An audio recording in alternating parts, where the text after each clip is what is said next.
Hey, what's going on, everybody? So you want to do commercial HVAC? What's life like doing commercial HVAC? Well, here's one thing. Everybody thinks the guys who do commercial have it made, but not for anything. All day long on this roof, I got all these units I'm working on, I'm servicing up. So I got 3 there, 1 here. I got 2 there, 1 there. And then I even have on that lower ledge at the end over here, I have 2 more units. And here, check it out. So the best part about this, I got 1 unit here. I got 1 unit there. That one, the contactor is a little toasty on. We'll be changing it in this video. So, and then here, check it out. Before I do the contactor, one of the best things about doing commercial HVAC, well, check this out. So right now we're about 95 degrees outside. Look what this says. Hold on a second, let me take my glasses off so I can see if you guys can actually see what this says. Because right now it is a little dark with this light, so. Spot meter. Check. Okay, so what it says here is it is mostly sunny, very hot and humid, danger of dehydration and heat stroke if outside for extended periods of time. So what does that mean? Well, that means that as an HVAC tech, I cannot listen to this. I'm out here for a long extended period of time. Filters, belts, testing everything out, contactors, taking care of whatever problems there is, completely blinded by the sun. So I'm gonna put these back on because I gotta see. I mean, I have all different things going on here. So, I mean, at least I'm here for maintenance because I don't know if you guys can hear this guy squealing like a little pig. So let's just open this up. Sure, it's loose because it's time to just do filters and belts. And if the camera's not 100% focused on everything, I apologize, but it's hot, hard for me to see the screen with my glasses on. I gotta just pretty much see what I'm working on. But I'm gonna do my best, but I mean, this also, I'm dealing with quite a bit of heat. It's probably like 120 degrees at least out here, if not more. If this is a blacktop, it would be worse. At least it's on a blacktop roof. So let's just pop this open with it still spinning. Boom, boom, boom, boom, boom, boom, boom. Okay.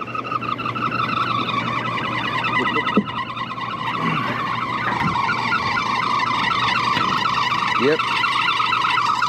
Belt. Look at how loose this guy is. Too loose. And also be careful, don't do this. If that thing gets caught, it might chop your fingers off as this thing has to go through that.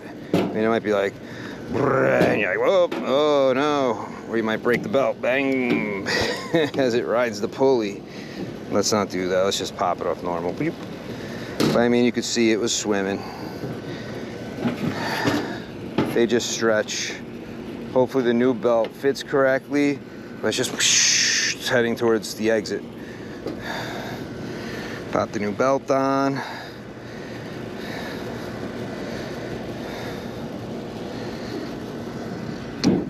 Okay, that's good. I'm not gonna waste your guys' time as I check out. Just pop 1 screw in for now, just to test. Make sure it's quiet.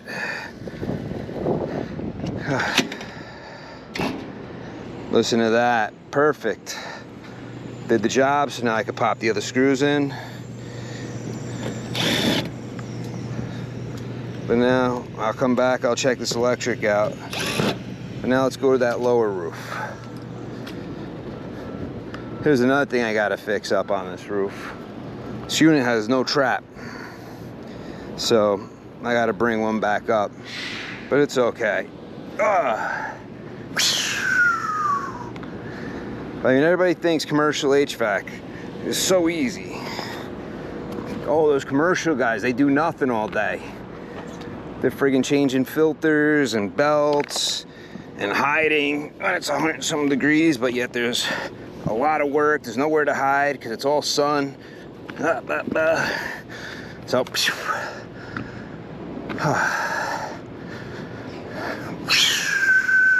they gotta go down anyway. Boom.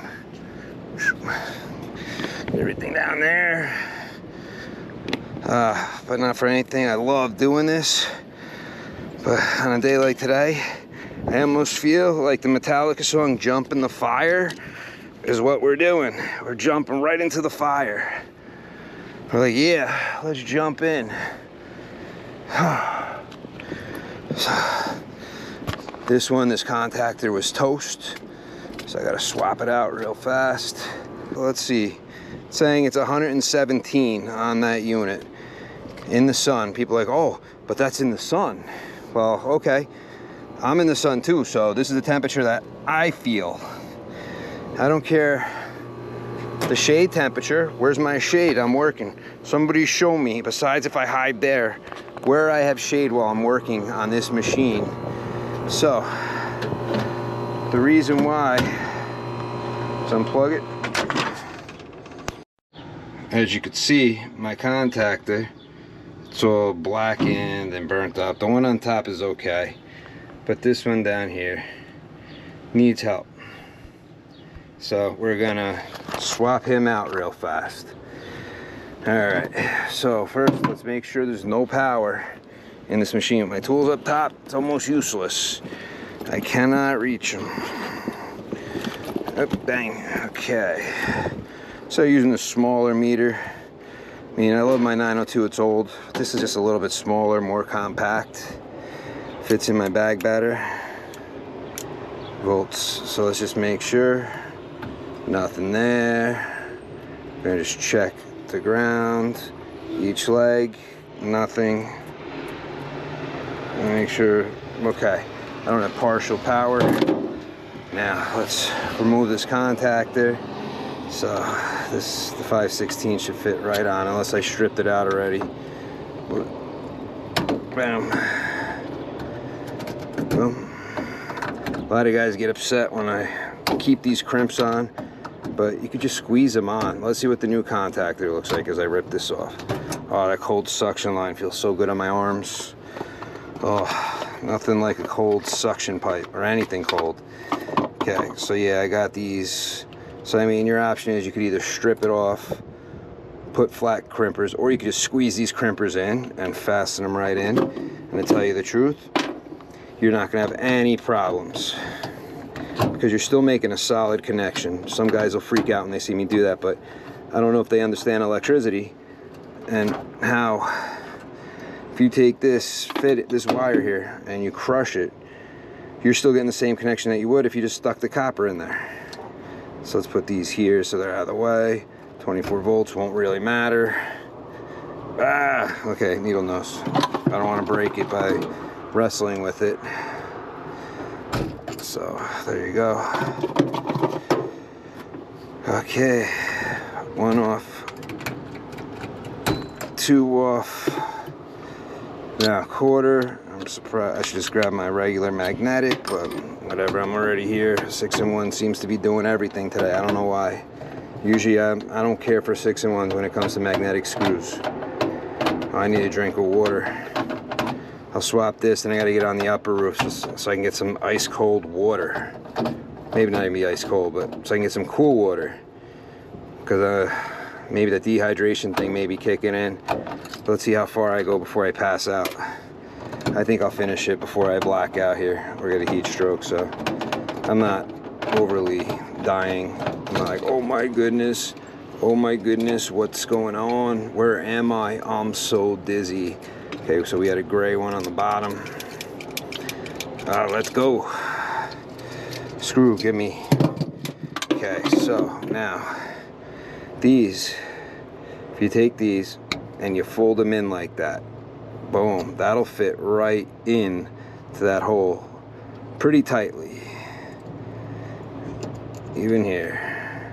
And I've been doing this forever, and I have zero problems with them. So these two, here's the bottoms, because all you're pretty much doing is you're gonna pop them in and you're gonna tighten them again.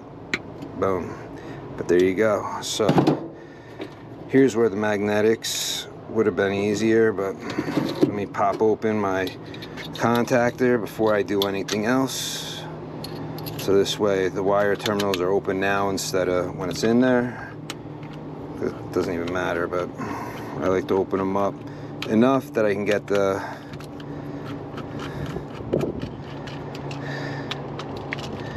wires in with no problem, and I'm not in there having to worry about turning anything.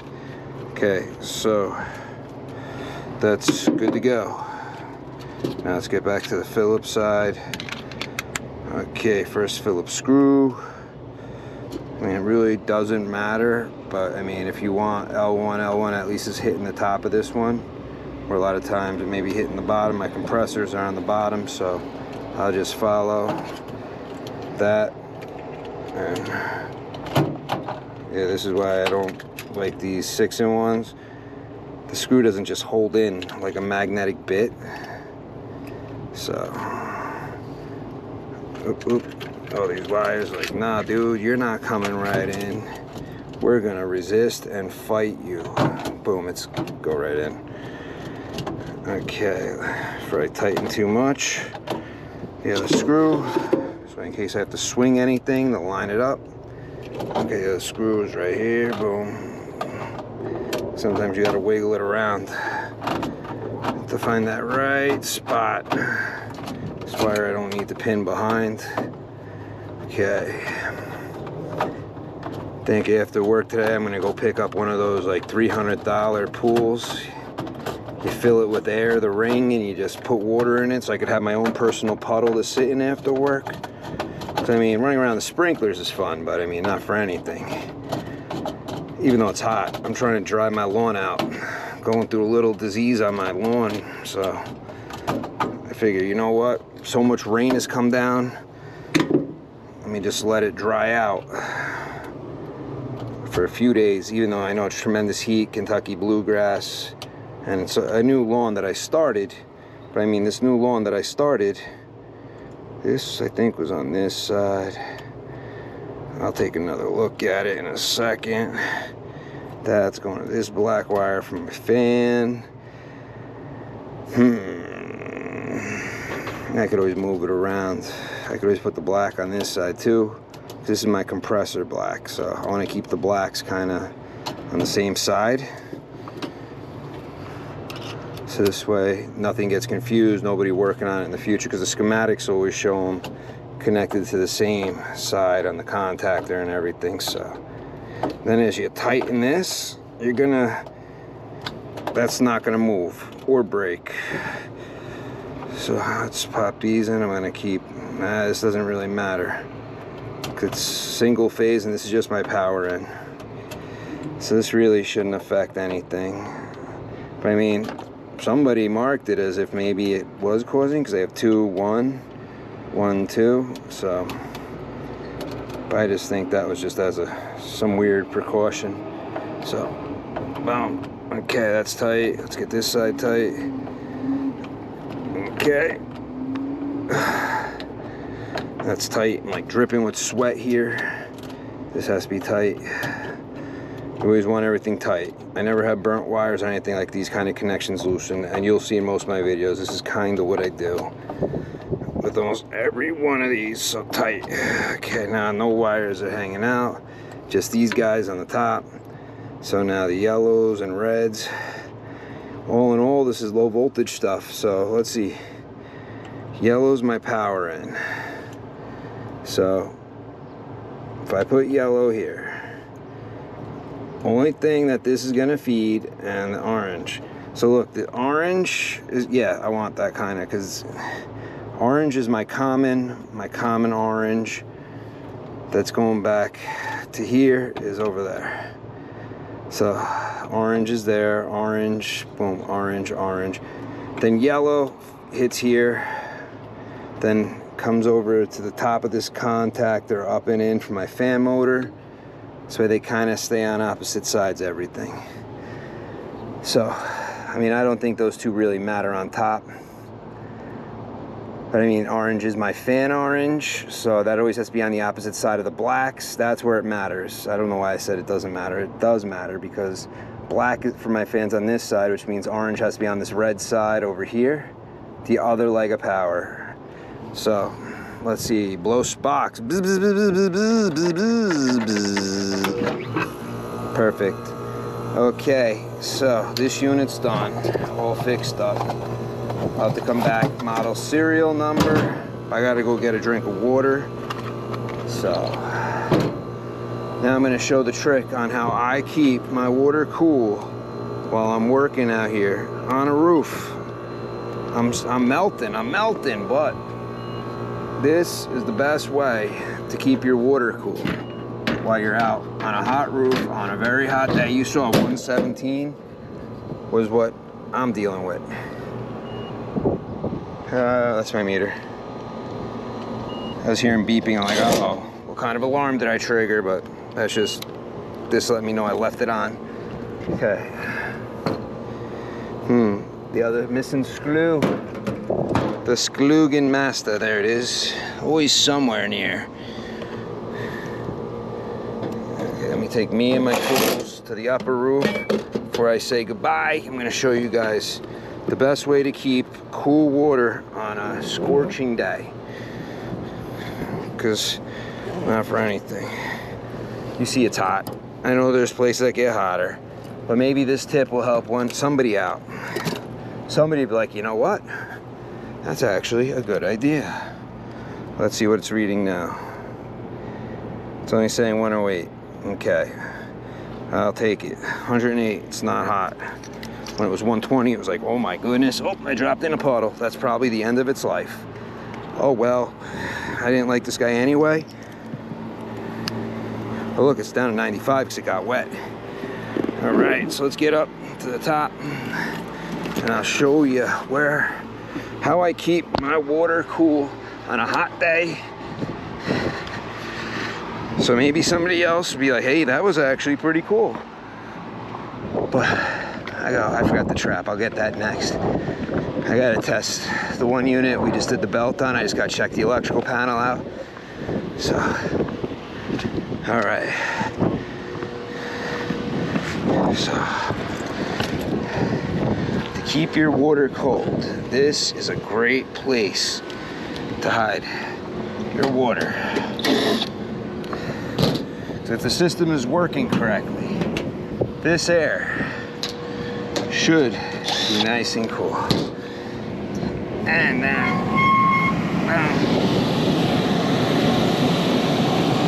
oh, look at that. It's got condensation on it. That means it's nice and cool.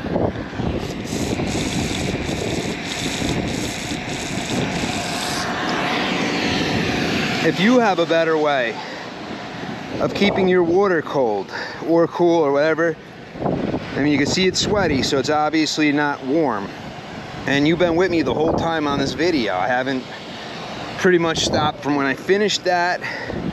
I went down, I changed the contactor, I came back. It's over 100 and something degrees, and this is still sweaty. All right, guys, well, I hope you enjoyed this video. Remember, if you think commercial HVAC is so easy, this is every day. And then when I finish this, service calls, 1 or 2 maybe. Hopefully not, I hope not, but there's always service calls when it's this hot. So I'm Bill, till next time, and I am out. Check that sky out. I love it up here. I love it out on a roof. That's what I love, is the scenery I got. I love looking at that sky. That sky is beautiful with those big fluffy clouds. I'm looking for something. I can't, that guy's pretty cool. I'm not seeing any specific shape. That might be a ship, like an old pirate ship or something, but till next time, I'm out.